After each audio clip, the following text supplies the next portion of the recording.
As you can see now, the source has complete path which we edited, that is the monitor, the complete location up to the log file. Always the source contains by default the complete log path from where this data has been fetched. You can rename it. We'll see in further tutorials how to set the source, source type and other information, and how we can override them to add more value to our Splunk installation.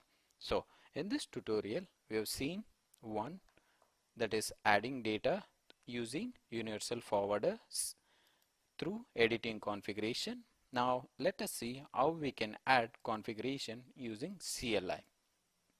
This process is relatively similar to both Windows and Linux.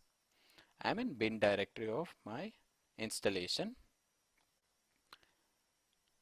I'll be using splunk.exe add monitor. This is the same configuration that we added and the directory for which we'll be monitoring. Let me copy that. For testing purposes, I'll be adding tutorial data 1 at the end so that we have a new configuration updated on the Splunk Universal Forwarder, so that we'll be able to see how this configuration has been added. It is asking for my Splunk Universal Forwarder credentials. It says the path does not exist. It is able to identify that there is no such path called as tutorial data 1. So let us create one. So I have created the path. Let me try to add it again.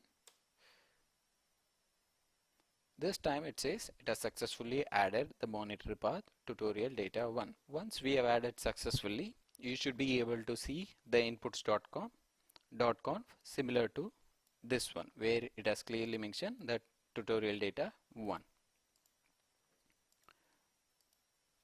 Let us see now.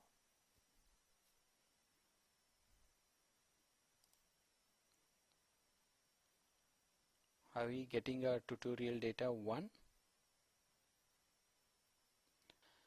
We should get it. That should not be an issue, but this is how the similar practices are used for adding the data in large organization, that is using CLI method or by editing configuration files directly, that is inputs.conf.